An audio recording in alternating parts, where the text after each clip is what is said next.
All right, I'd like to call the Townsend Affordable Trust, Housing Trust meeting to order for Monday, June 17th at 1:06 p.m. And we have a quorum present at the table. So actually, we're all present at the table. So we don't have to do roll call votes. Okay. So we'll just note Is that. there an agenda that's printed out for this? Yeah, everybody, there's agendas and Erin has everything right there. Thing. I haven't. For the, it's a whole packet. Oh, is this a whole packet? Yeah. Oh, okay. For the future, I'm Do you have one, probably Janice? Yep. Okay, then I'm. not going to print the whole thing unless you need it, just Okay, because so we're we trying should to print save that when on I'm home? Or if you want to bring your laptop or something like that, just so we're saving some paper and ink.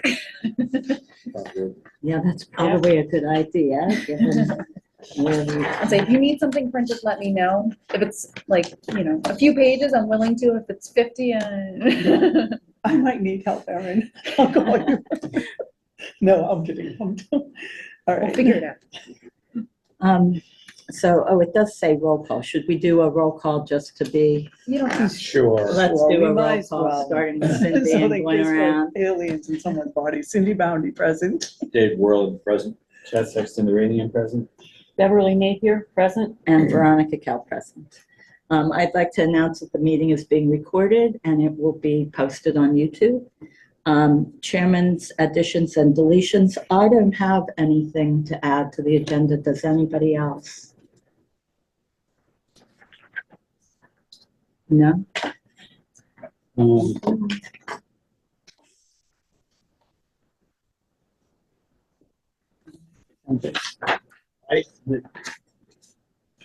guess I could add something in there. At one of the state meetings that I went to, I had a conversation with the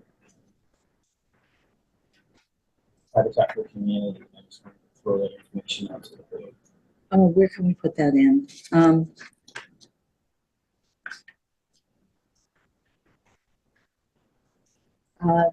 Let's do that, 2.10 and a half. Habitat for Humanity report. Yeah, it just can't be a discussion thing because it wasn't on the agenda. Yeah, there's gonna be. Oh, or it could be under correspondence clerk's announcements. How do we want to do that? And what do you think? Let's just do Habitat for Humanity report at 2:10 and a half. All right. Are we all good with that? Yep, that sounds good. All right. All right, 2.1, approve meeting minutes. I didn't see meeting minutes. There were not any meeting minutes because, and I'll ask off camera, but we need to have the recording uploaded to YouTube still. So sorry, CCAM, but that's something you need to do. I will send Dave an email though. Okay, recording for May needs uploaded to YouTube. I just had to finish them, but I didn't have the video to finish them. Okay, so we'll defer those minutes to our next meeting.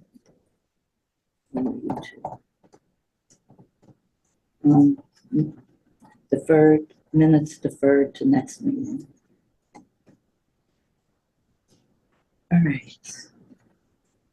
The next thing, the reappointment of members. I think I sent that to you, correct? In a, no, here it is, reappointments.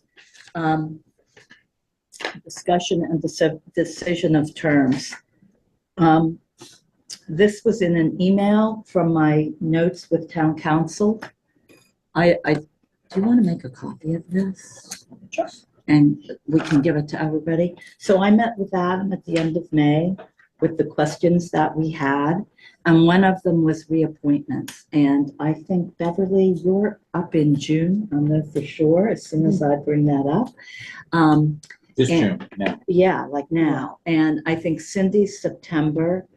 You might be January. I'm April. So we're all different because what we did when people left the trust and we added new members, we just added them for the exact term of the person who they were replacing.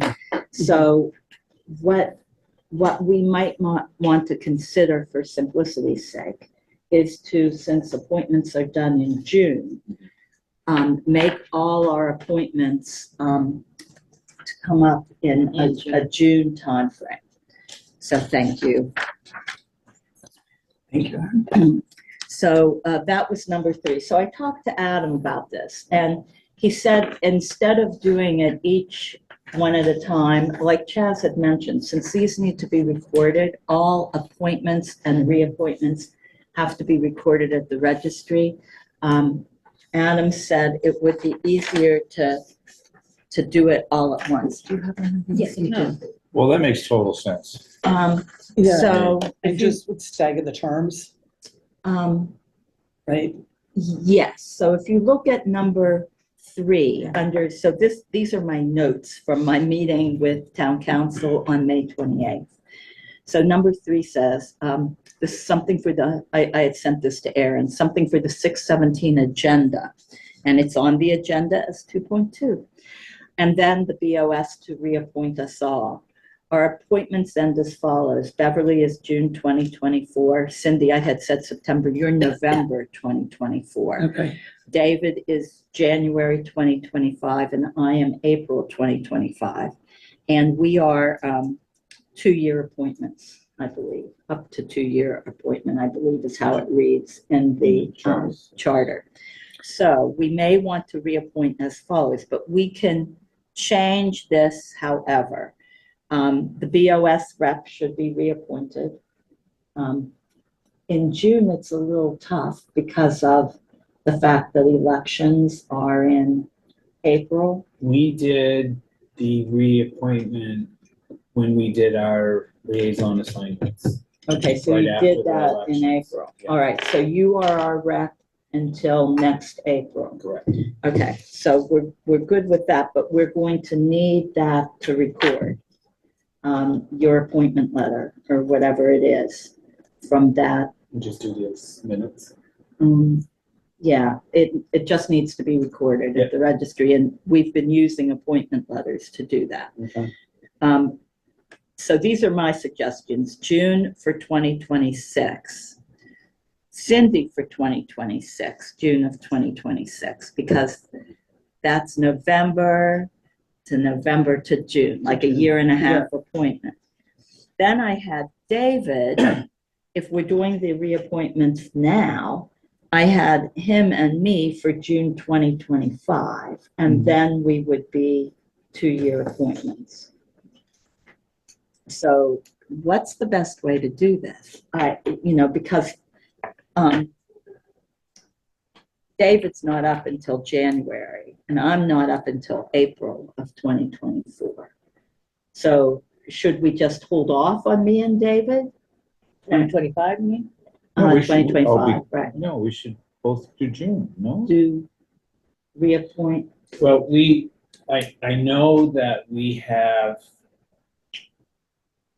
reappointed people for the date that we're meeting to whatever date specific that you wanted to catch everybody up. For instance, Yeah. if somebody went over a year's period, we said from this date to, instead of 26 and you wanted to go to 27, we would go to 27 if you wanted to stagger it as well. except that by charter, it's no more No, than, I Yeah. understand that for this. Oh, the but charter's no more than 2 years? correct. Oh, so that's the Oh. problem. So Yes. What I'm trying to get at is you can,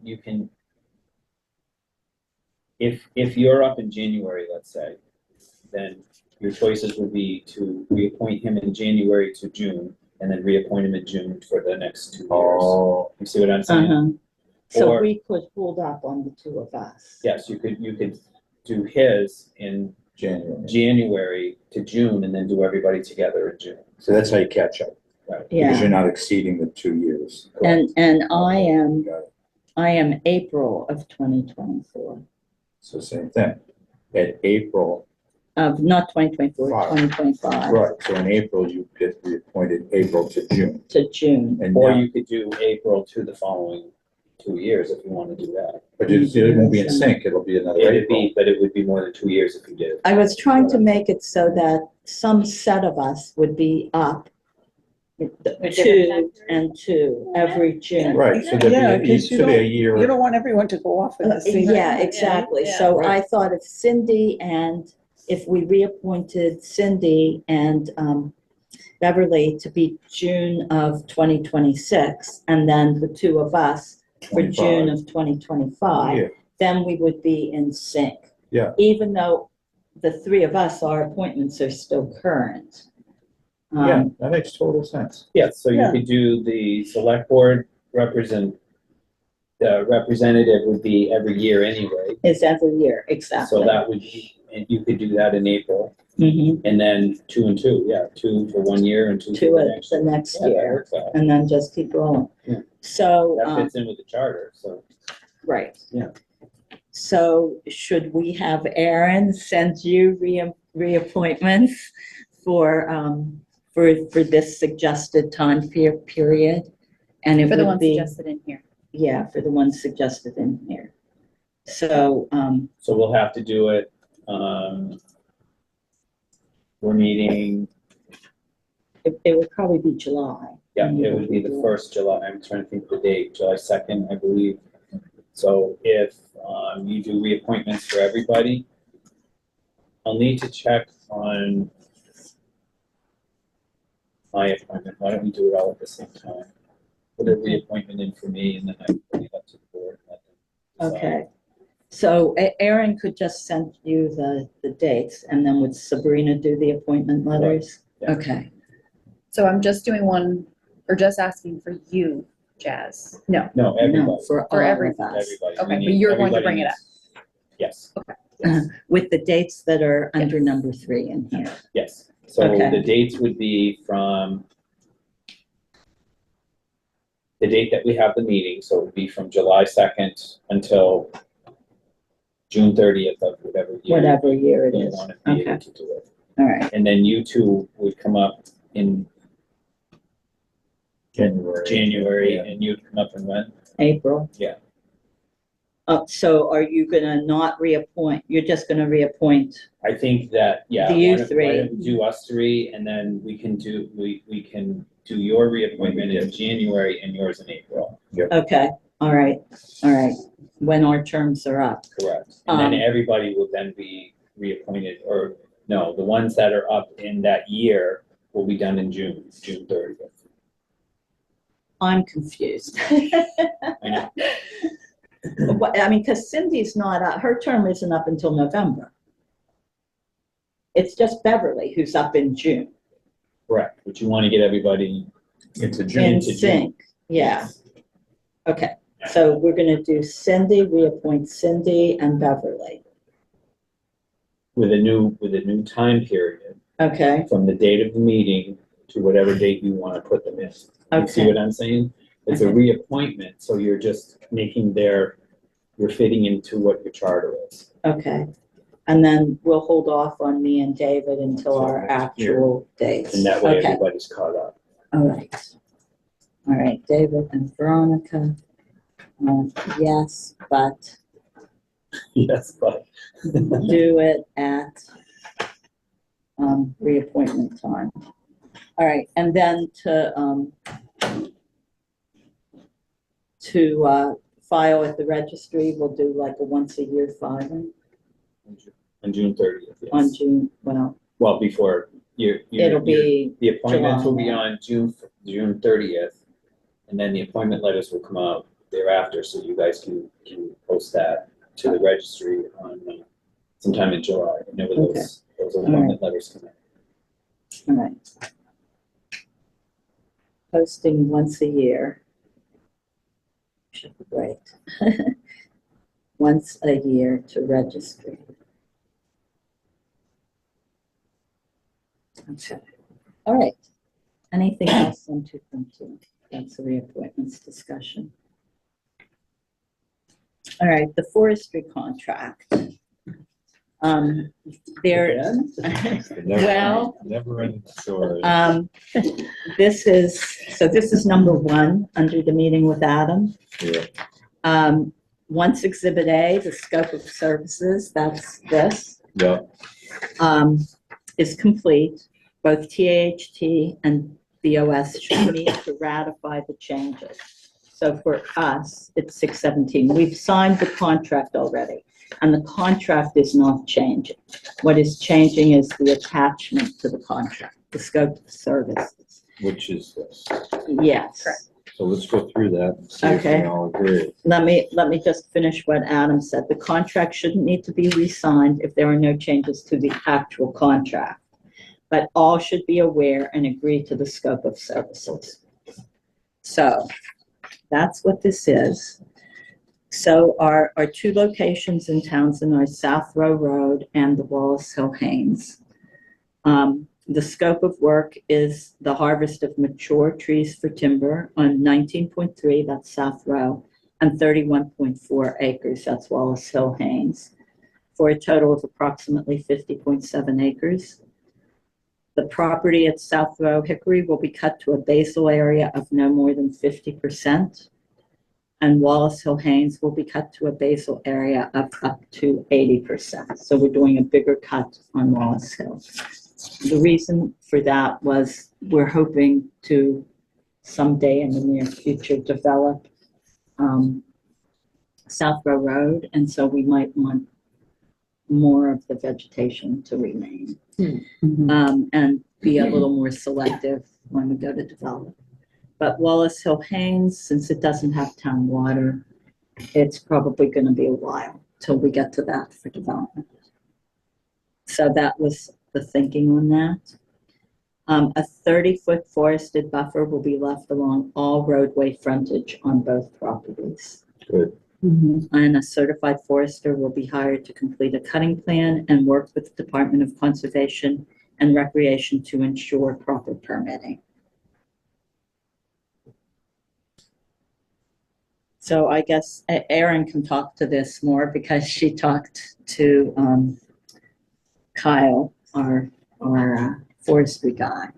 So do you have anything you want to say about it? The only thing I would add is that I did check and the price for the different species has not changed. It Yeah. is the same as it was before. Right, looks the same. So, and then the forester fee, this is just spelling it out. The forester fee is to be deducted from stumpage to be paid to landowner as mill slips arrive, beginning approximately 3 weeks following the start of harvest. Final payment to be made no later than 30 days following the completion of harvest. And in the contract, we extended the time, and this was done. It had said June 2024. We extended that to June 25. 2025. So, and Aaron's been in contact with Kyle. So. Good. So what does he need? What does Kyle need at this point to sign off on? Needs the town to sign. Okay. So once this is agreed upon by, I would say that you all need to take a vote to approve the contract, or sorry, the Exhibit A, Okay. which approves it for the contract, which has already been signed, and then the select board will need to also Ratify. Yes. Right. Yeah. Right. And then we can send it to Anderson to be signed and move forward with that. Okay. Okay, so is there a motion to ratify Appendix A of the contract and to allow signing of Appendix A? I move to ratify Appendix A to the contract and to have the contract signed. So second. I second it.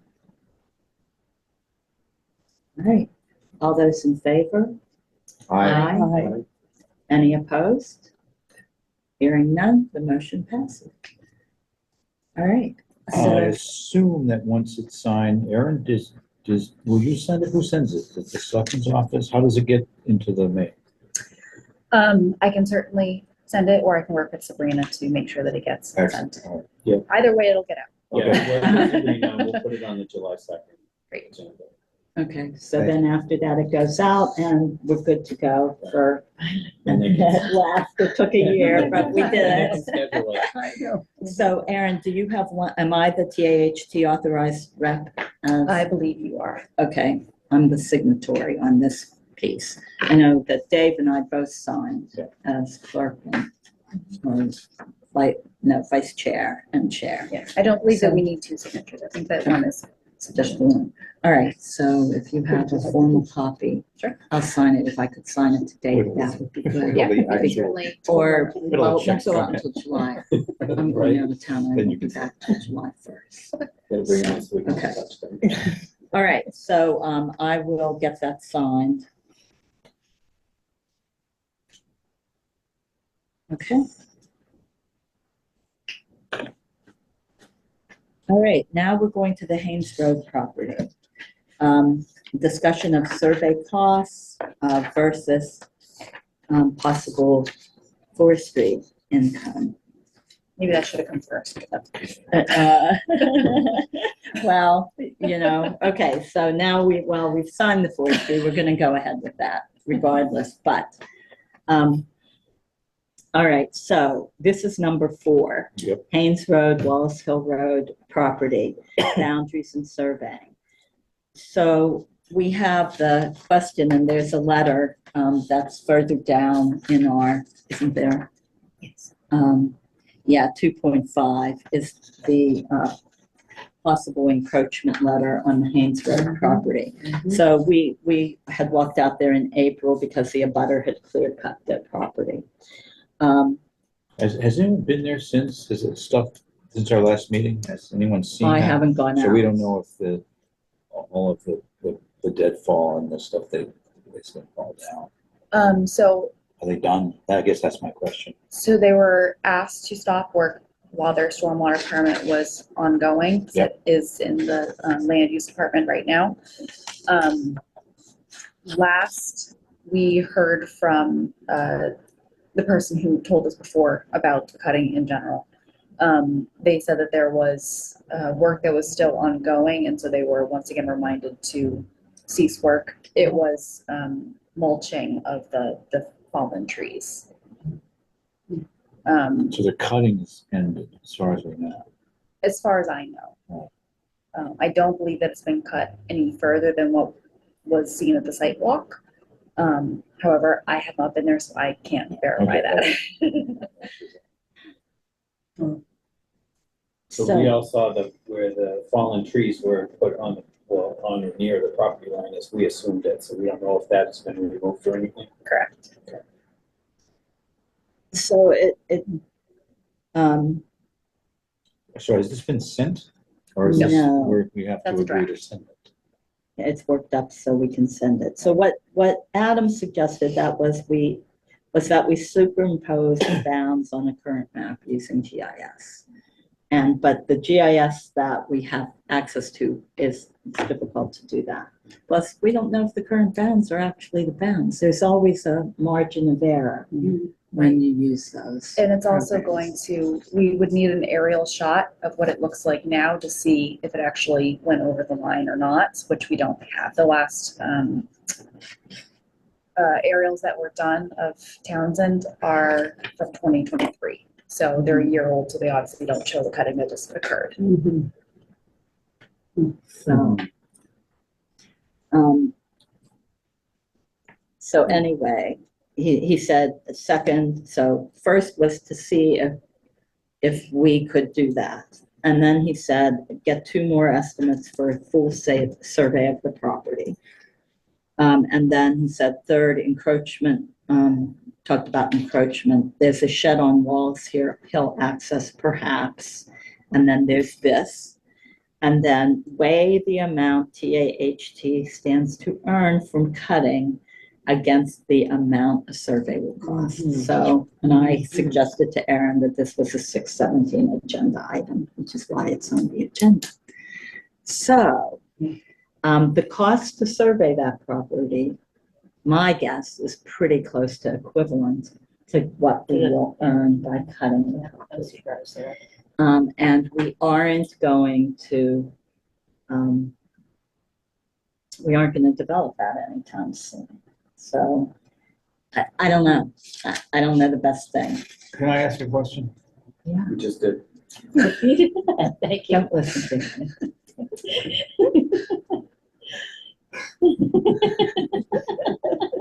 So if we are encroaching, let's say we can do this, and we are encroaching on landowner, what's the consequence of that?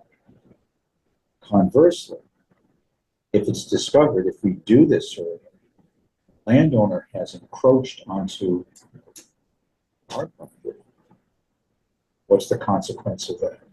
Well, there are forensic foresters, believe it or not. So if we were encroached upon by the abutter, Yeah, we would need to hire a forensic forester, and show, it's a land court thing, show that, there was theft of timber, and it's like triple damages. And we would have to go to court for the triple damages and the court costs. and so what's that And- process like? And can it drag out for years? Well, I know, we had to do this with the land trust, but we didn't wind up going to court. We wound up working it out with the landowner.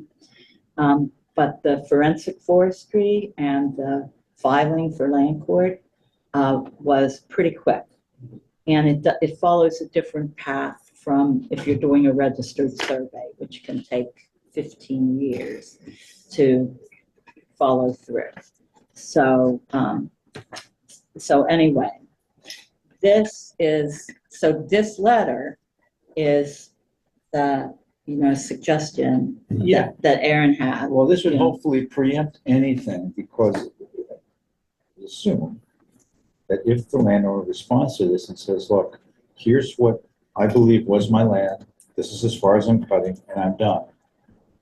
Do we still have to do this to satisfy someone who came to us to say, hey, or came to the town and said, hey, something's going on here. I think this guy's going beyond his property. In other words, if this fellow who's done this Mhm. responds to this letter, says, okay, I'll show you what I believe to be mine and what I've cleared, and I'm done clearing. What do we do then? Are we good? Or do we still have? We're you good feel if we you still agree have, with his because of other bounds. properties, you feel we still have to do this Well, survey? I feel that unless we're gonna put that 30-foot along the entire property bound, not just along the roads for Mhm. cutting, which is our attachment A that we just discussed. Mhm. I feel that we should survey so that we don't wind up with letters like this Well, you think being 30 sent to us. You think 30 feet, would you be comfortable with that? I'm comfortable with You it. think Kyle would be? I don't think it's gonna take away all that much, is it? You see where I'm going with this? Yeah, I just feel that it's excessive to spend that kind of money to survey the whole place. If there's a way to do it that avoids that, or at least postpones it until it's necessary. I don't feel it's absolutely necessary. If the 30-foot buffer is good for everybody, if you think that gives us enough in wiggle my room. experience, 30 feet is enough for,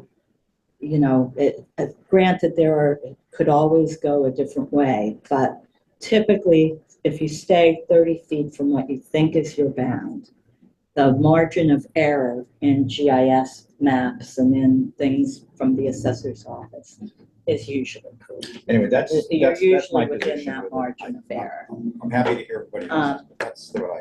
So Aaron, what was the amount to survey the whole thing? Do you remember? Off the top of my head, I think it was around 15,000. That's what I thought. too. I asked for 2 additional quotes, but never received additional quotes, so, From either, yeah. from the other people that were suggested by Adam. Yes. So, Madam Chair, may I? Sure. 2 cents right from here. Yeah. I guess this all boils down to whether or not you feel that there's a boundary dispute right now, as it stands. if there is a question and you feel that you need to get it taken care of with a survey, then do the survey. Or get the survey done when there are the future plans, whatever the future plans are, get the survey done. Well, you would definitely have to do it. Well, that's what I'm saying, Yeah. and because if you have future planning that's going to do whatever, you're gonna have to survey it, and if there is a dispute discovered at that particular time, then It's just that with the butter questions, what we're doing. And Right. typically, I- when you start cutting, butters come out of the woodwork. Correct. too. But I agree with, let's be proactive and say, what's your plans for this? Are you finished with what you're doing right now? And if the answer is yes, then I think 30 foot.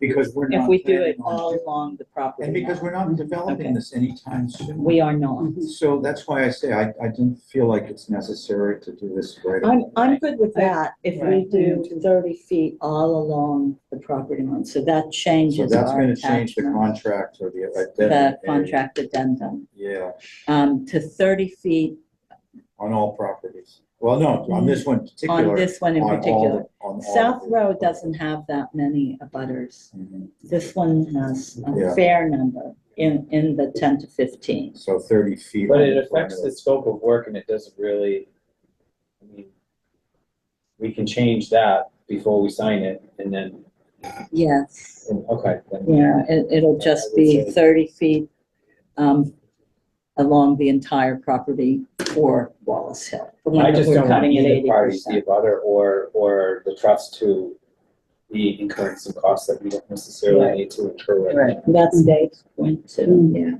So I can agree with that, if Yeah, we're I gonna mean, stay away ultimately- from the property. Ultimately, line. in developing the property, it'll have to be done, especially if it's an inducement to get someone to come in and develop it. Mhm. Here you got it, and it's all good to go. Okay, So we will have to do it eventually, but it'd be years. all right, so this backs us up on the motion we just did.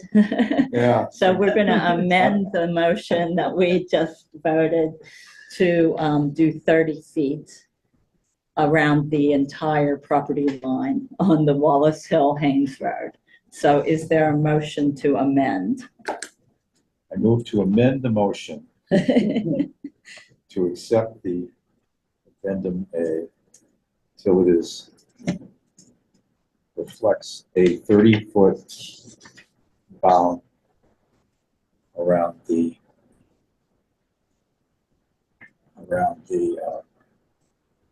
Haynes Road, Wallace Hill Road property. Point of order. Can we just say that amended to state a 30-foot forested buffer along all boundaries? Sounds much better. Along all boundaries, Right. even South Road?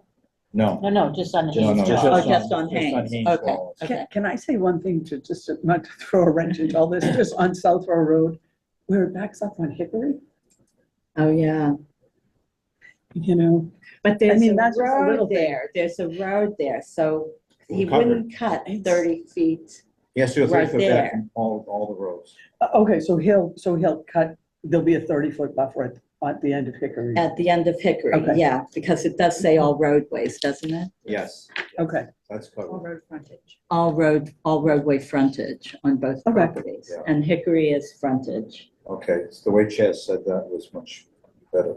So let's do We're that. gonna need the recording, because I didn't record everything that Chaz wrote, I didn't write it A down. 30-foot forested buffer will be left along all frontage. Okay, On the Haynes Road, Wallace Hill property. yes. Correct. Right, where's the buffer? All right, is there a second? Second. You made the You made the motion, right? Oh, no, but I thought Chaz. Oh. I amended the motion that you made. Okay. Oh, you guys, come on, too I'll many second it. people. I'll second it. All right, Cindy seconded. I got it. Dave and Chaz, joint effort.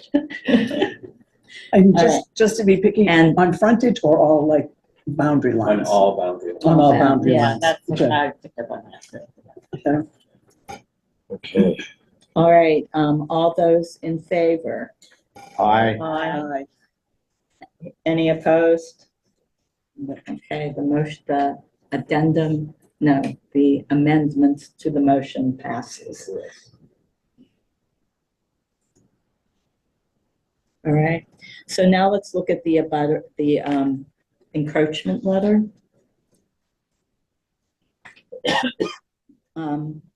To 34 Haynes Road. Does anybody have anything that they'd like to add, subtract? I think this is great. Short and sweet. All right, Unless you want to say, please provide documentation at your earliest possible opportunity. Yeah, do you want to put I mean, there is a- some urgency here. We'd like to date know to it? this, right? So, yeah. I know, that's true. Um, This isn't You could long or always, something. you could always say, within 30 days. 30 days of receipt or something. If we send it certified, then we know that it was received, or within 60 Okay. days, or. Here it is. This is, again, Adam and I talked about this. In general, encroachment is handled with a nice letter and 60 days or so to voluntarily remove whatever the encroachment is or address. So so let's say within 60 days. I'm like the 30. no. Then A another nice letter. This is a nice Yeah. letter. I'd even say 90 days, but I mean, that's. He said 60 days or so. Then another letter with a period of time is there is not compliance, and then it's court. So, so let's just say 60, are you guys good with 60 days? I'm fine, Yeah. fine. Yeah. All right, so is there a motion? I'm gonna do a motion on this. Is there a motion to send, so we've moved on to 2.5. Is there a motion to send a letter of encroachment to the Haynes Road property So moved. with a 60-day compliance limit? So that's Chaz. Is there a second? I second. You have that, right? Whatever. All right, all those in favor? Aye. Any opposed?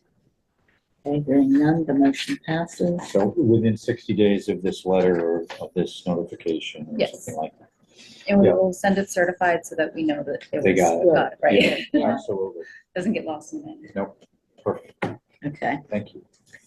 so that takes care of that one. All right. So moving on to 2.6, this is another letter of encroachment.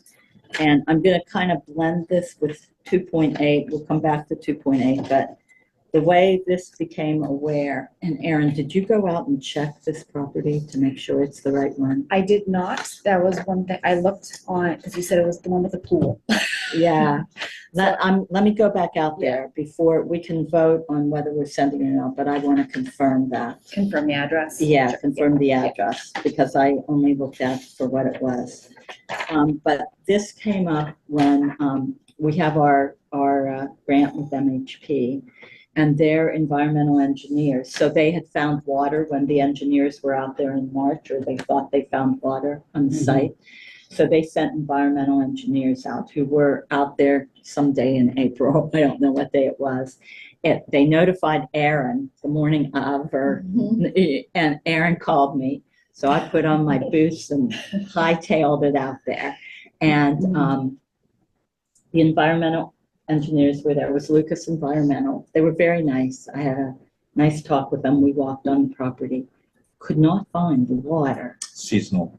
that they were talking. I don't even think it was seasonal. I don't know what they were looking at. Mm. I honestly don't, because the property slopes back towards the water department easement. So in any event, they did find water right along that easement. And the Lucas Environmental didn't. They were gonna flag. I haven't gone back out to see if they added flags. There were flags already there that I believe our water department put. But in any event, we don't have a letter yet, correct? From MHP about this or any note, but I went to the MHP Housing Conference last week, so I had a little chat with Laura from MHP, and she told me that they heard back from the environmental engineers. We are free and clear, good to go. The water that they found is on the abutting property, and it is probably not a naturally occurring stream, but something that was put in for farming to drain the field. And so we're good to go, but we're waiting for a letter from them.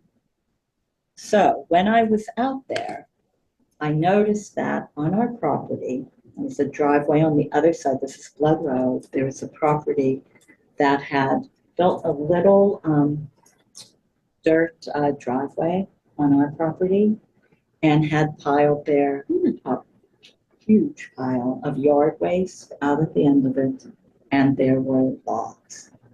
So that's what this addresses. They hadn't cut, I don't know where the logs came from, but not from our, they weren't cutting our property, but there were, things that were gonna get split for firewood or whatever, Yeah. all piled up there. And so here is encroachment letter number 2. So I got on the, I came back here and Erin and I looked at the GIS and I said, it's that one. But I just want to go out to confirm the property to make sure we have it right. But this is the letter that once we have the right property will be sent. And this year's- In the back. Oh, it's in the back. Yeah, it took me a minute. On the other Which one. is a good way to do Trying to it. save paper. Exactly, No, that's a yeah. good way to do it. I just didn't think to turn it All over. right, so. Are we all set with the easement and stuff that's on Blood Road too? Oh, we'll talk about that in a minute. Because no, we're not. And that's addressed in here as well. Okay. In this whole email from, I had to write it up as soon as I talked to him. You can see this was sent at 11:47 PM. And I was like his last person that night. But if I hadn't written this up, I probably, wouldn't have gotten it right for what we discussed. So I guess the same question with this would be, do we put a time on it? Do we say within 30 days, 60 days, immediately? What's the level of how this one is addressed? I would say please remove the yard debris and logs from the town's property directly across from your house within 60 days. I hope it's news. I hope it It's the only thing I'm I thinking. mean, So, we You know, don't you don't know. you don't You know. know, I mean, but it's it probably directly is. It across. probably is. The driveway for this house is here and the driveway for that one is there. And I thought Aaron did a very good job of saying connected to your property, as it has been noted, adjacent to your property. It's not, Yeah, it's Blood Road is in the middle, but Yeah. it is. So maybe you very should broad. say remove or have removed. In other words, if it's not his, then it's his, he should see to it that he you'd think he would know whose it is. That person has it. So you want to say, please have removed? Please remove or have removed. It says, please. yeah, It says that it appears to be connected to your property as it has been. Okay, that's enough. yeah, He'll- that's Yeah. good. I mean, he could come back and refute that, and say, no, it's not mine, it's so-and-so's. Yeah. And then we have another letter. And then we Yeah. can send, yeah. Okay, so So I'll just go- add the 60 days. Okay, so Yeah. add the 60 days to the letter. So is there a motion to send this letter contingent on ensuring that it is the correct property owner? And adding the 60-day notification? Is there a motion? I move to accept the notice of possible violation on letter on 114 Blood Road And add to it. and add to it within 60 days. Removal. And let's say, let's just say Blood Road property, because I'm not certain that it's Okay, this Blood Road. number. I have to Yeah. go look at the numbers. And it's removal within 60 days, Right, not a exactly. response. Okay. Yeah. Because that does need to be done. Yeah, We need a second. Oh, I'll second that. Thank you. All right, all those in favor? Aye. Any opposed? All right, hearing none, the motion passes.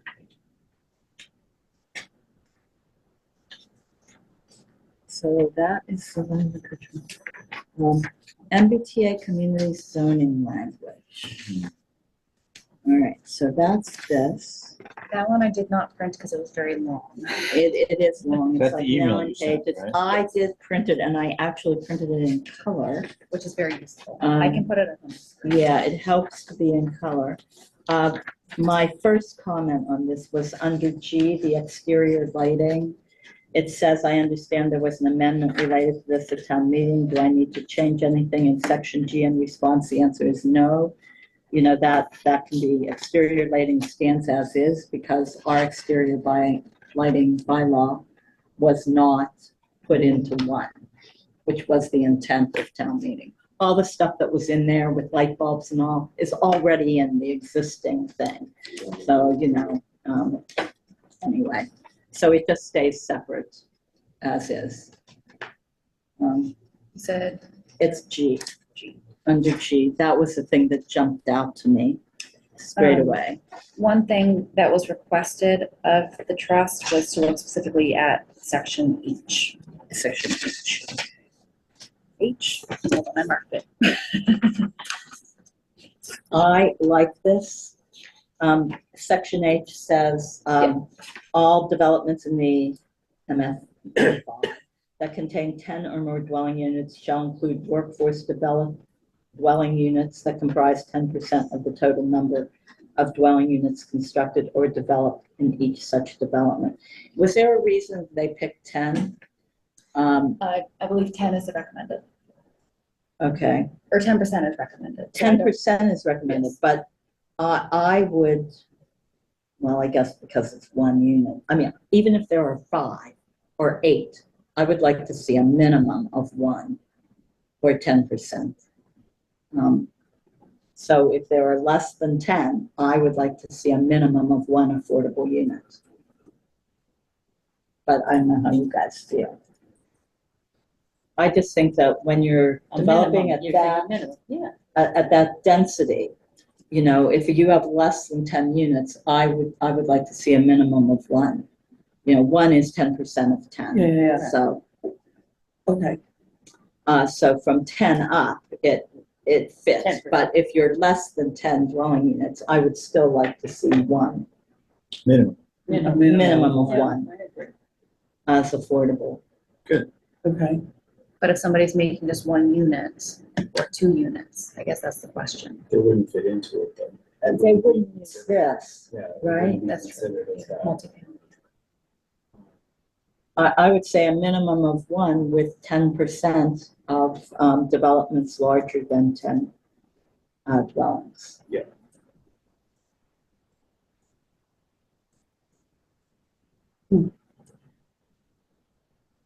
Now, when was this draft given to you guys? This is the one that was sent to me. Stand by. It was before the planning board meeting. That's what I was trying to. It was before that, not after that. It was probably 3 weeks ago, 4 weeks ago. I think it was the same one that the planning, this is the same one Yes, that the this is- planning yeah. board was looking was at last that week. That time, because Yeah. there's some Changes to it. some changes that are, and I believe that the underlying premise of what this was all about, it was made very, very clear in the meeting. Mhm. That will affect some of these smaller changes that I think that. So it'd be so big, so. The MRPC was tasked to look at several very succinct questions to bring back to the planning board. Had to deal with the density. On H, are we good with that? Yeah, I am. So if there are less than 10 units, we'd like to see a minimum of 1 unit with 10% for more than 10 units. From, yes, correct. All right. We don't need to vote With on 10 or more. 10. 10 or more. Yes. 10 more, yeah. Yeah. I think we're good. All right, any other discussion on MBTA communities zoning language? Was there anything else, Aaron, that they wanted us to look at specifically? Not specifically. That was the one thing that was called out for the trust to look at. All right, so moving on to 2.8, MHP grant status and update. This is for the Blood Road property, Blood Road West Elm property. I already told you, I talked to Laura Schufelt, and she said she'll be getting back to us with the environmental report, but that they can proceed. So it's going to be kicked back to the engineers to look at our bylaws and see what we can put on there.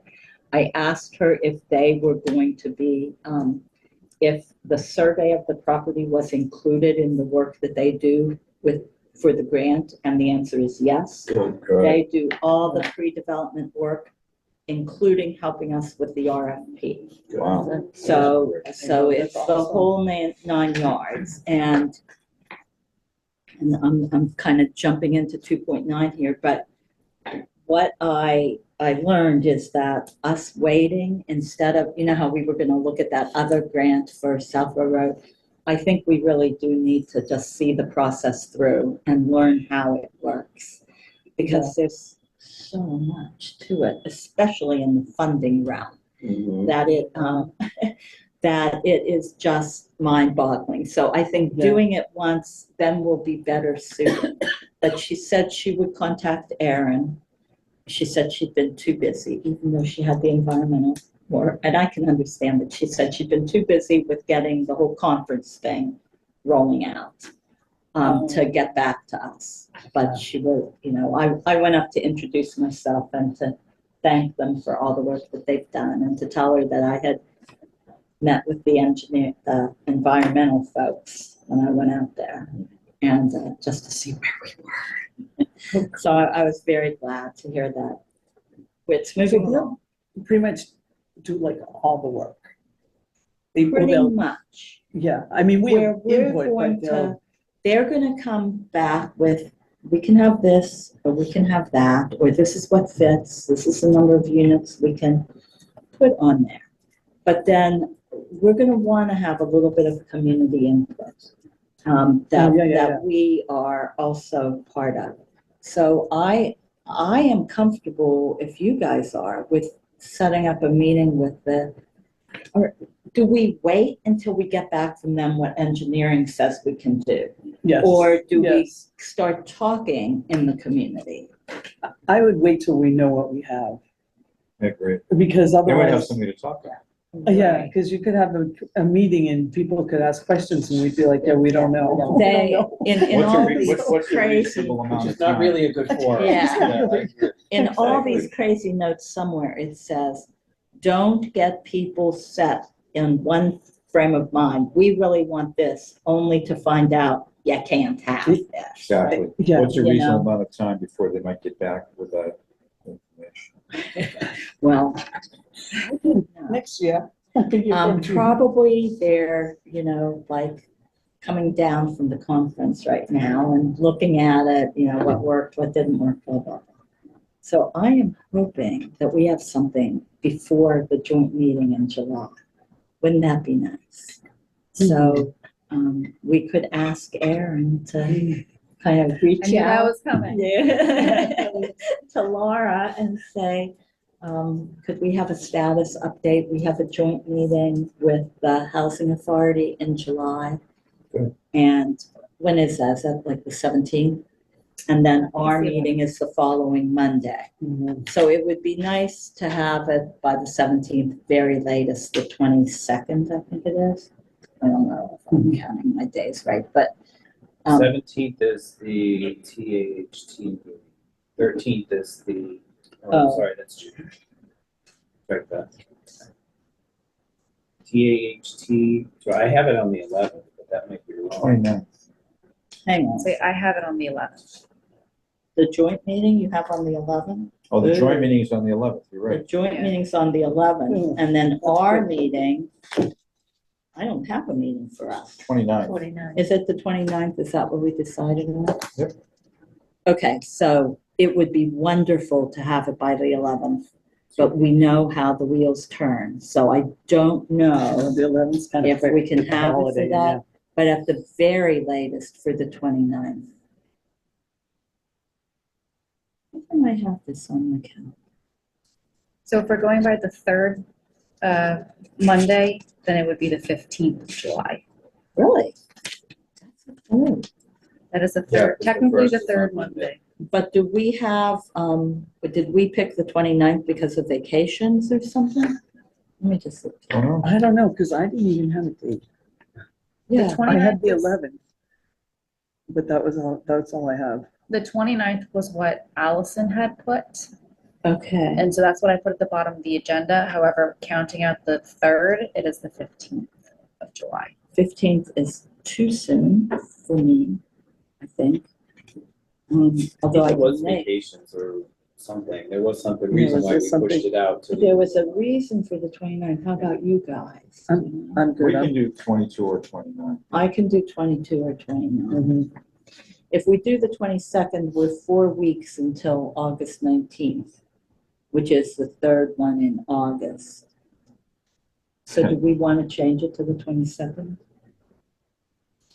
I don't know if I could make the 19th of August, that's, I don't know. Just saying. So maybe, I could make the 26th, the 19th is kind of sketchy.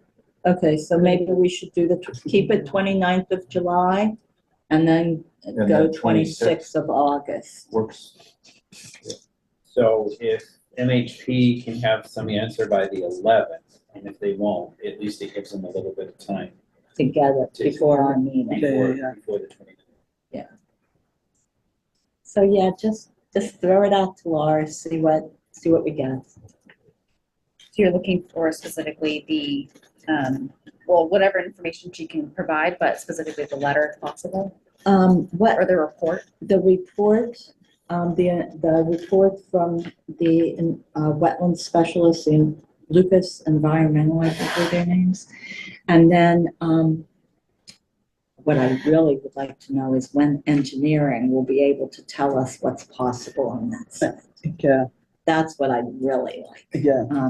But that too depends on how many projects. I mean, what I've learned is there are very few nonprofit developers, and they're all very busy. And so that could be the reason that it's taking so long. So, to get things back to us. Anyway, okay. All right, so where are we on this? So that's what's going on with MHP. So we'll hold off on Council on Aging and Planning Board and any of the other boards that we'd like to talk to solicit input. A general town meeting would be good, to solicit input. I don't know the best way to do that. You know, public forum. A public forum. Might be nice to get a QR code that you could, and then just answer questions, brief questions about what QR you code would like. survey. So, That's true. anyway, I don't know. In addition to A round table to put on the cable channel, there's a lot of things that I think we have available to us that we can take advantage of between now and when we need to. yeah, Mhm. MHP's input, once you have that, the more that we can put it out there, the better. yeah, Yeah, you can even do like a more informal charrette sort of thing, because then people are gonna be more apt to actually just discuss it as opposed to having to get up and raise their hand and, do the we whole thing. could get pictures of Yeah. possible types of development and put them up. Okay, here's the teacher. Put them up around the wall and then give everybody stickies. Well, we did that with, And say, we did that when we did our public forum for the housing production plan, not this last time, but the time before that. Yeah. We did the same thing. and say, what do you like? And then And then another one, do you want affordable or market rate units? I mean, some people might not qualify for affordable units. So that's what I think. So, okay. So we'll wait on a public forum until we hear what is possible. How are we on time? And it closed there, Madam Chair. Okay. All right, so on the next two, the report on the MHP conference and the report on the Citizen Planner Conference. So I attended both of these, and I think I sent out the MHP info in email. And so if you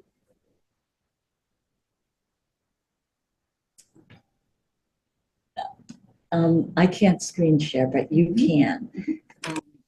So let me show you how to get to the slides. Because all the slides that were shown, it's the MHP, the binder. I think the word they used was the binder.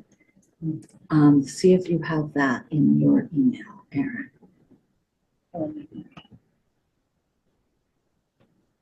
Copy less. I'm getting to where I am. It was the last thing that they sent out. Oh, slides from the MHP. Oh, those are mine. And I'm going to want to do those too in a minute. But the Is it the one I housing want, toolbox? no, it might have the toolbox in it. Okay. Let me go to search MHP. It's MHP's 17th Housing Institute, everything you need for June 12th and 13th. That's the email. You sent it to me, you said? I thought I did. I sent it to you. Yeah, I did. I said I am attending at least 2 sessions each day. I sent it to you on June 11th. Bright and early, 11:29 p.m. I'm sorry, what was the link you were looking for? It says Housing Institute 2024 details and binder in the email itself. Yeah, right under that first piece. There's a Oh, picture. You mean the big orange one? The big Yes, orange yes, the big orange one. It's the big orange one. Just needs a little caption that says click here, Erin. With arrows. Yeah. So off to the right, if you go to that and you Yeah. click under it's off to the right, it says digital binder. Can you screen share that?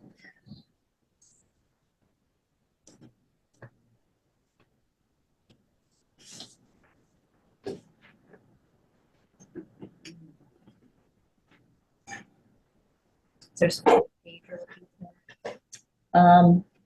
Okay, so I don't know the pages, but I went to Affordable Housing Finance.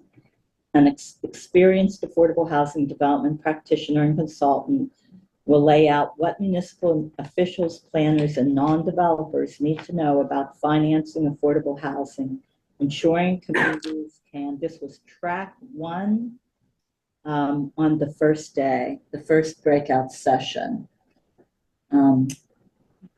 So right there, that's Yeah. it.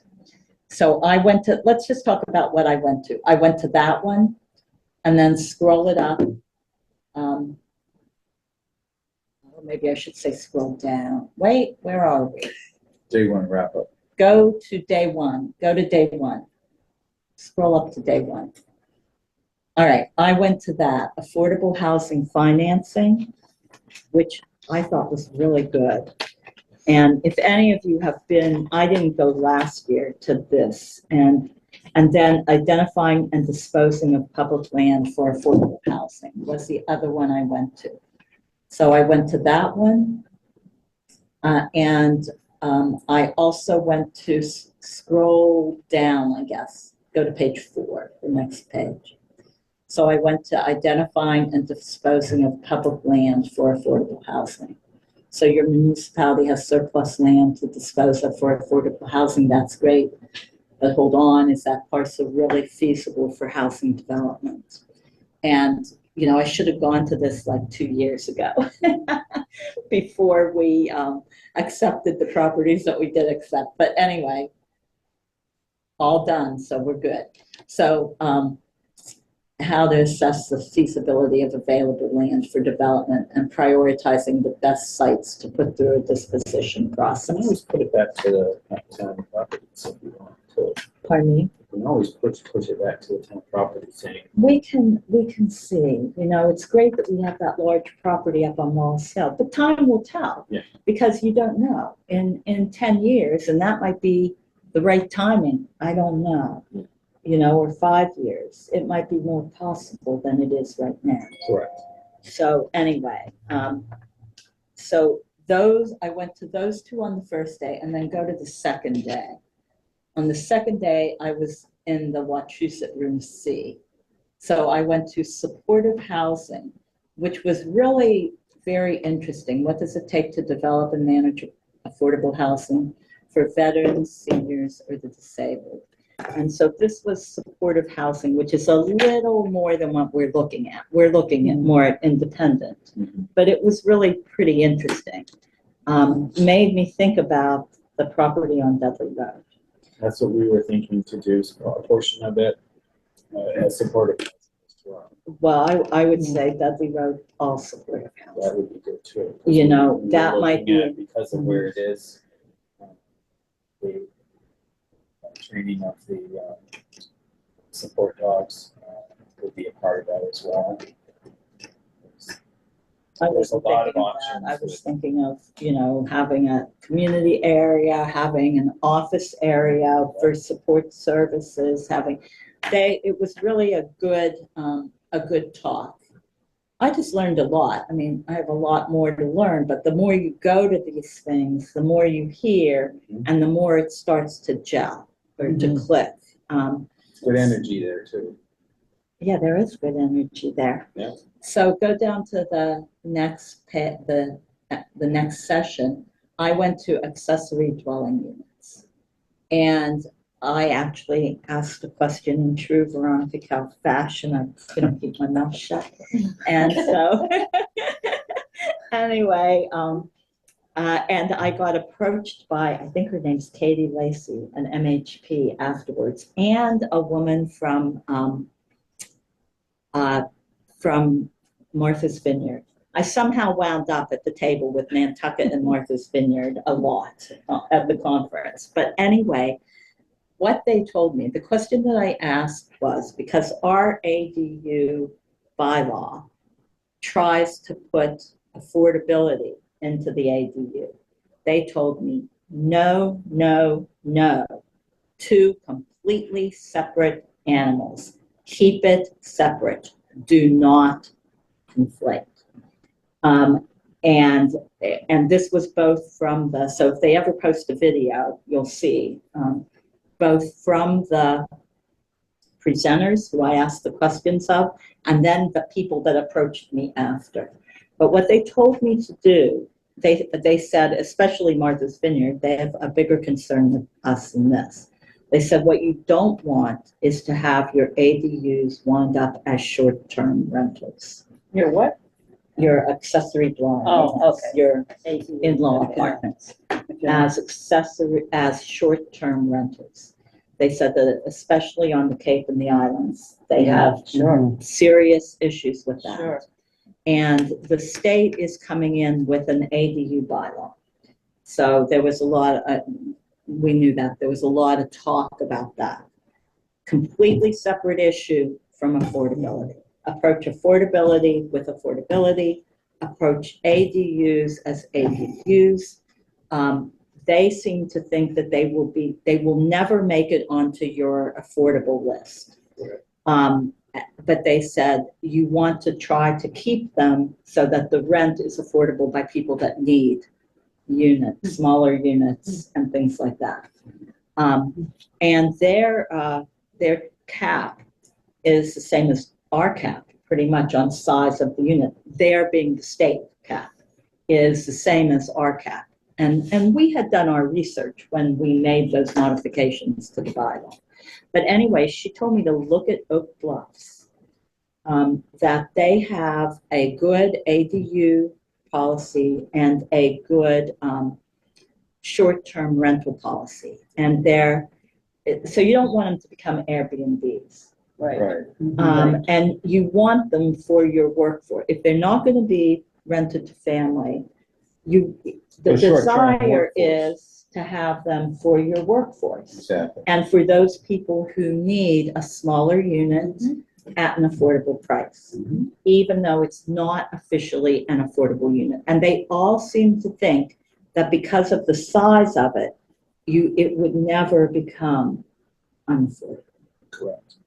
So Um, that yeah. dovetails into the legislation that's going through right now that is specifically stating that the ADUs need to be, what's the term? The right, By right. by right, which means that if there's an affordable clause on it, that disappears. So you can't be, the way our bylaw is written is if you are going to get a special permit for an accessory apartment, it has to be for somebody in your family with specific guidelines or an affordable unit. But what the new legislation is, if it's by right, it means that you can rent it to anybody.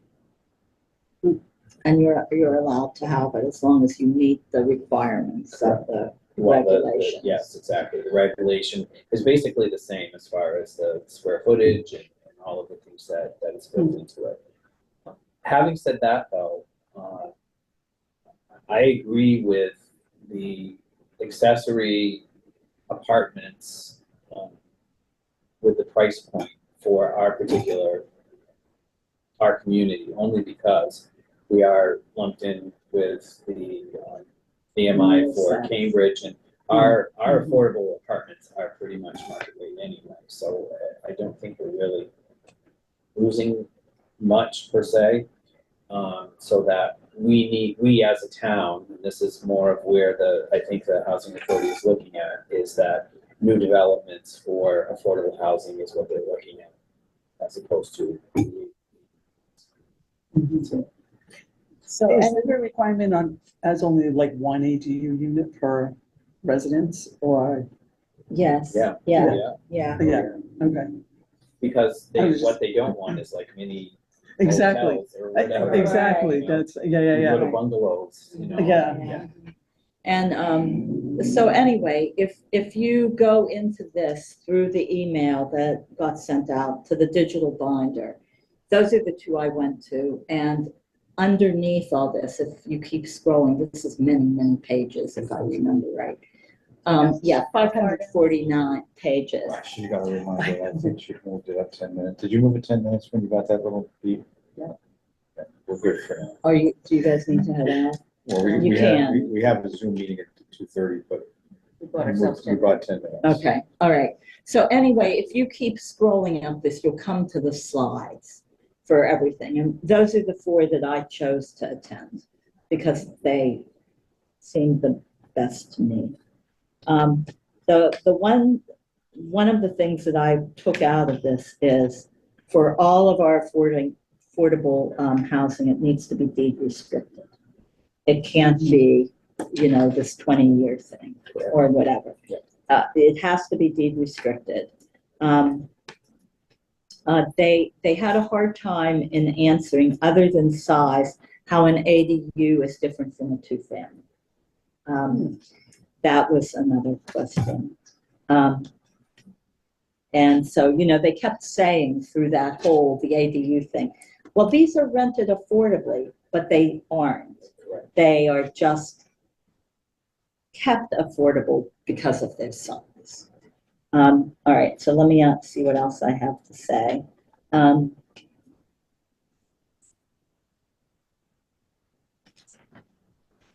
took some of the notes.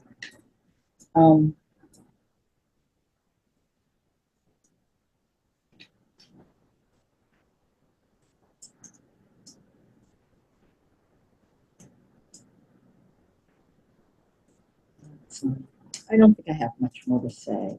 As far as land lease,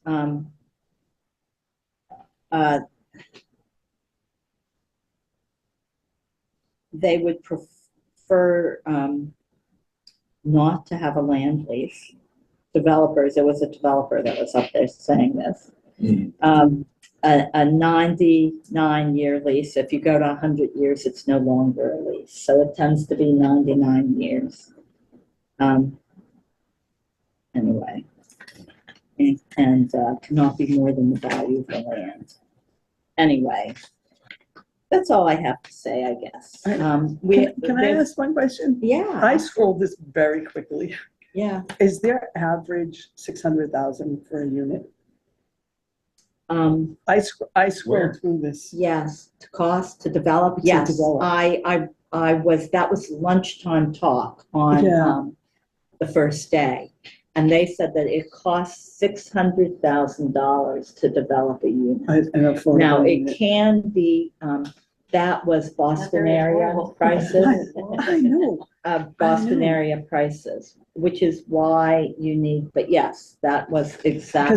Because is that, What I was think the said. number that they used on some of these like financing things, Mhm. which I will admit got a little over me. I didn't understand the 4% and the 9% credits. But I think it's like the same with the numbers that they use. You know, we're out here in Townsend, so I'm Yeah. hoping that maybe, So they subsidize half of that, so then here it'll be just free. yeah, right? Yeah, You know? but 600 is the number that they use. This was Yeah. lunchtime talk. This is why the housing authority has had such a difficult time doing anything before the trust was established, because it's just priced us right out of the market. Yeah. Totally.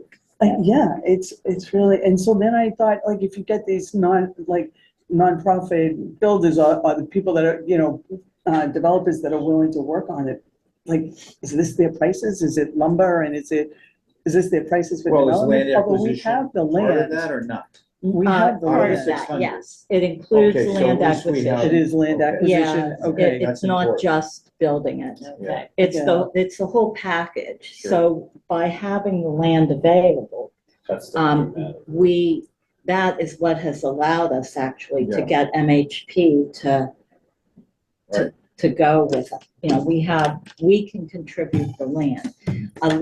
They're CPA communities, a lot of these places. Yeah, And they provide a huge amount of funding through CPA. Well, that could change. It's Yeah. your funding on these projects should be the bulk of your work. Yeah, Because finding and Finding getting the funding and working with,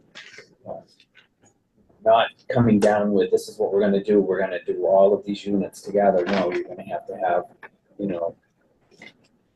supportive housing, affordable housing, yeah, age restricted housing, okay. having all different, so, the total package does what you need it to do, but you've gotta make sure that each of those pieces and the developer really wants to. I know, it is kind of, I wrote a note on here, but this is out from funding back to housing ideas. But the fact that we have the land is a good thing. If we didn't have that, it would be Right. not so doable I to know. develop in towns. No. So anyway, but Dudley Road idea, here we go. Look at the Marshfield Veterans Housing. They have 8 studio apartments for homeless vets and offices for Historic District Commission. So they combined, 2 things together. They had an existing building that they used for it. But the idea of it was a good one. Services contract was incorporated and it was squeezed into the operating budget. Another one was Father Bill's homeless shelters, studio apartments for homeless. That was another one that looked good that they showed. So- No, this was somewhere else. I didn't write down the town. An 18-bed shelter plus 22 one-bedroom apartments, and it includes supportive services. So there were a lot of good ideas when you looked at it, but I couldn't,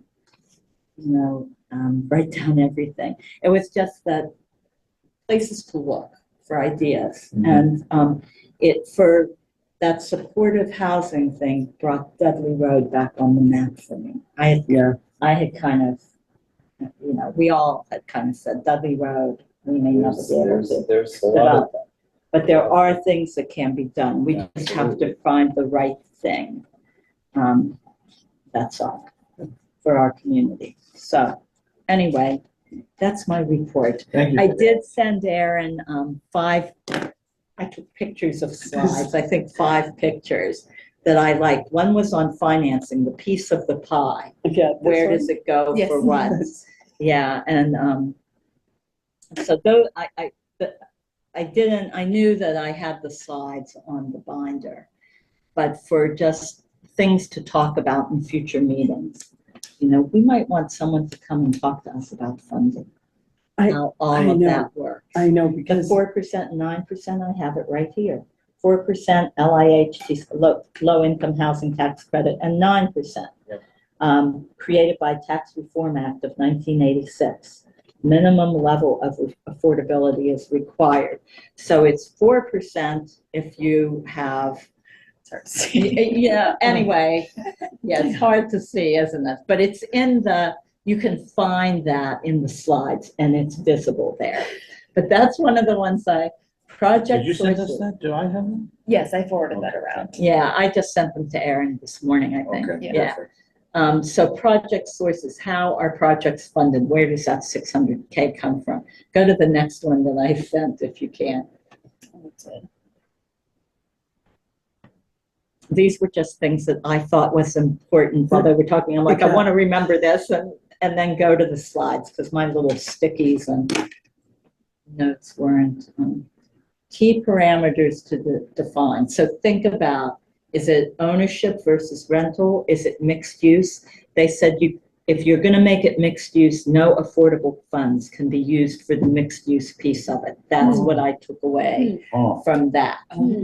So the mixed use is separate. That's market rate if you're doing that. Density, typology, you know, the type that you have, affordability levels. That makes a difference for that 4%, 9% low income tax credit. And then what population are you serving? Senior, family mix, and are there any historic preservation goals? So, and I'm not sure which one that came from, but go to, that might have been the lunchtime talk on Wednesday. I kind of took one picture from each thing, kind of. Okay, clear selection criteria and process. Find this one, you know. yeah, How do you decide what properties to pick? What are the advantages and disadvantages? I thought, oh, I would like to water, have no water. that, Yeah. you know, yeah. Anyway, so that's, and then the next one.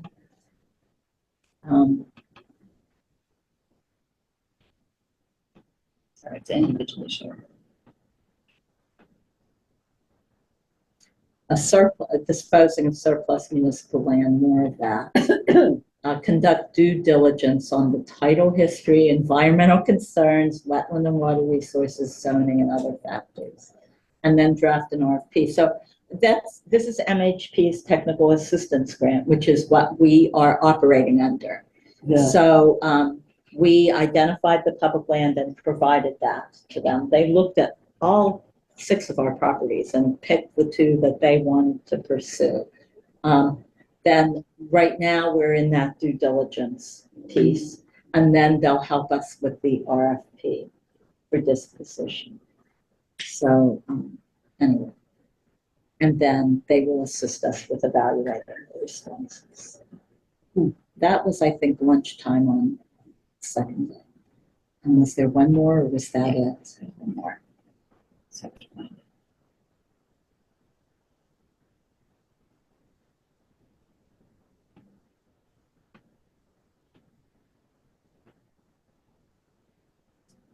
Key takeaway for communities interested in fostering supportive housing. That one's pretty clear. Good job. But it made me going to that. The project must be fundable. Yes. No, That's a good takeaway. yeah, And it's number 6. Yeah, number 6, that's it exactly. So those were my takeaways from the housing conference. Thank you for going. Yeah. Oh, Sorry, you're welcome. No, Sorry. I'm glad Yeah. one of us I anyway know, was I able know, to because I go. couldn't go either, so. So, you know, My, Habitat. and it was worth it, or I wouldn't have gone back the second day. So I also went to Citizen Planner in March, and Sorry. the last one was, I went to one of these that was very interesting. But anyway, it was for, someone should go through our inventory. Okay, this is the affordable housing inventory.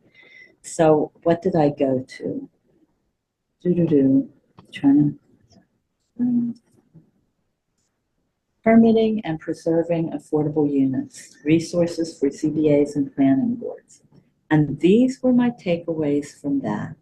They said, look at your affordable housing inventory, and that we should hire someone, everybody, all towns, not we, but hire someone to go through the inventory and know, is there a regulatory agreement or a deed rider on each of the properties in there, are on for each of the affordable units on that inventory? What is keeping them affordable? How were they made affordable? What makes them affordable, and how do we, is it a deed rider, or a regulatory agreement? And then mymasshome.org, ownership, rental, housing now. Who tracks our inventory of affordable homes? That we should know that. So those were the two things that I took away from that. And then here's the other one. You could use your CPA funds to provide grants to seniors so they can continue to stay in their homes. I thought, well, I'll write that down, because that might be good. Community relations. If we had. You should have a community relations person who is, seeing that Optimistic. happens. So that would be the So then- community services coordinator. Correct, right. That it's a reason to have that, and also a reason to have them housed at the senior center. To one of the tasks someone- for the community relations person is for managing your CPA funds and making sure that people can stay in Makes their sense. homes. It does. So those are my takeaways from that conference. That's it. All right, you guys. 10.5. Habitat for Humanity. Yes. I was in 2 actual seminars in regards to increasing housing. There were governor these discussions in regards to what the governor is putting out, suggestions for legislation. But anyway, I did have an opportunity to talk with Habitat for Humanity in our particular area. They are looking for properties specifically in town. So if you guys have suggestions, I gave her Erin's email address. What about Warren Road? Yeah. I didn't talk about any properties or whatever. I wanted to contact from Habitat for Humanities. Okay, It wasn't really, me sitting down and talking with them about what we have available. I didn't think that was my purview anyway. I wanted to get Erin's information in front of the individual. excellent. And what I'm hoping will happen is that they'll get in contact with you. There's I forget what you called it, a project punch list or whatever. You say, I have a property or whatever, and then they go through and they say, we will be able to look at this at X time for X time frame. It looks like 2027, 2028 is what they'd be looking at. Okay. So I wanted to give you a heads up on getting the email and say, well, how would I get this? But they are interested in another project here in Townsend. Good, that's When they do great. their projects, they can be single family, they can be multifamily. Yep, they will. Several homes. Yep. They will coordinate with us. From my understanding, the way they were talking in a particular seminar is that, once they decide that, what the property that you have in the community, then they'll come in and talk with the board. So I was thinking inviting them to a joint housing authority and trust meeting, and then we all can throw our ideas together and then they come up with what they can do there.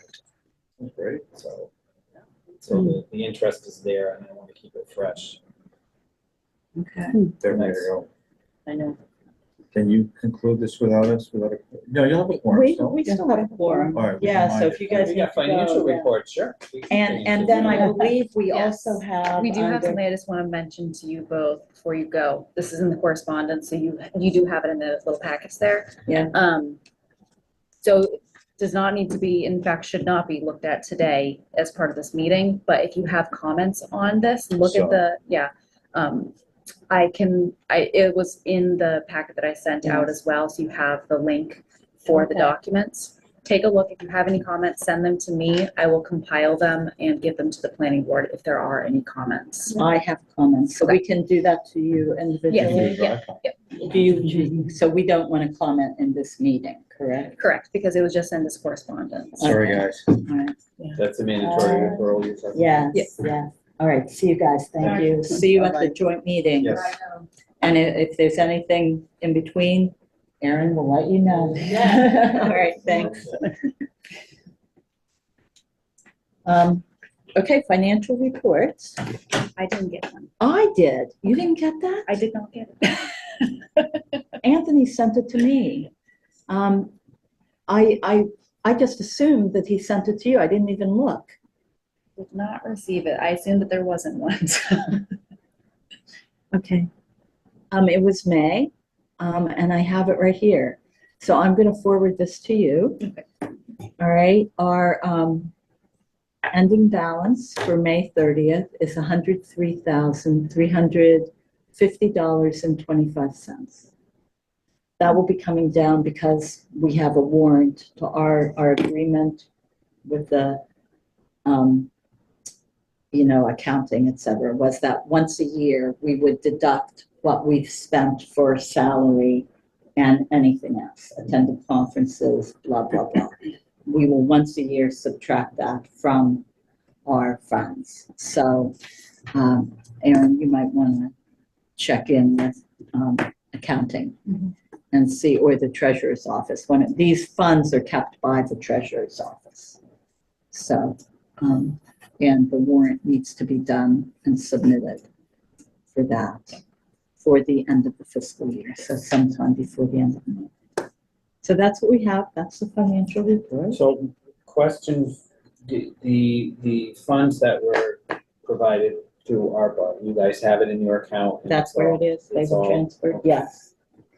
We don't have to, we put that we've already paid it out, or how does that work for us? Because it needs For to be- the select board's office, I think that that's contracted money that's already been done, settled and done. Right, but isn't there a report? We have to prove that, The Is money has CSS been still doing contracted. it?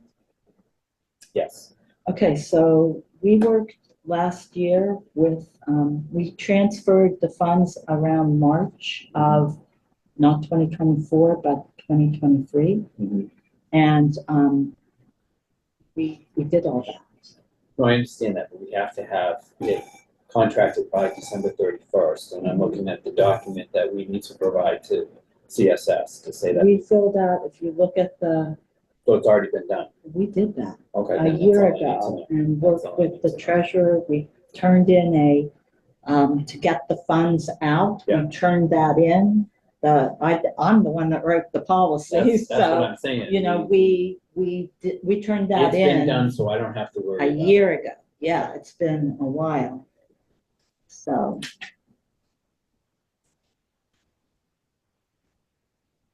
And we're spending down. We just haven't, submitted a warrant yet. Right, and yet you're responsible for reporting at this point. Correct. What do you guys do? Well, I'll have to talk to CSS to see how that works. I don't know. I don't know. So. Because anyway, Okay.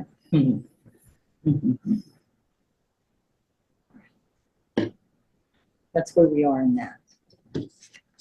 Something to find out.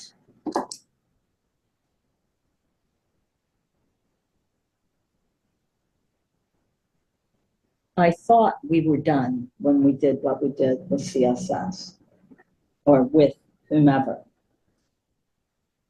I went through all this with Adam to figure out who handles the funds, blah, blah, blah. and Right, it's so the we treasurer's office. turned it over, it would be considered the third party, Mhm. and then, Well, we're not a third party. We are, but we're not. correct, So let me check with, because in my idea is that we have contracted, we are under agreement for that, and we've already given it to you, and it needs to be reported on how that gets spent out. That would be you reporting it, or working with, then we will work with CSS That's what to I'm saying. report it. Because we don't have the capacity to do it, otherwise it's managed through the town. right. So you would Okay. be working with CSS. I just wanted to make sure that. Can you give Aaron the number for whoever you're working with at CSS? now? Is it the same person? Yep. Good. I like that. All right, Yeah, we've reduced that line item because we're not really using them as often as we right. thought We were had going put to. a lot in there. We didn't know how we were doing it. So good. All right, that's the, I'm gonna forward this to you, Aaron, and you can forward it to, the committee.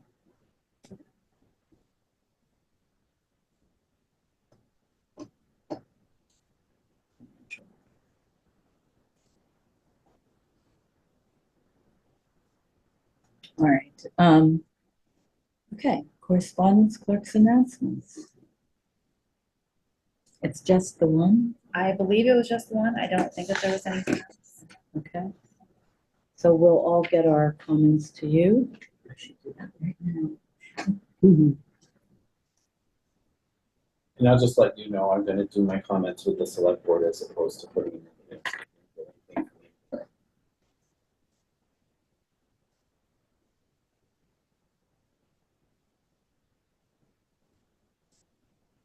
Okay, is there anything else? Is there a motion to adjourn? I make a motion that we adjourn the meeting. At Um, 2:43. 2:43. Second? all those in favor? All right. Aye. Any opposed? Okay, motion passed.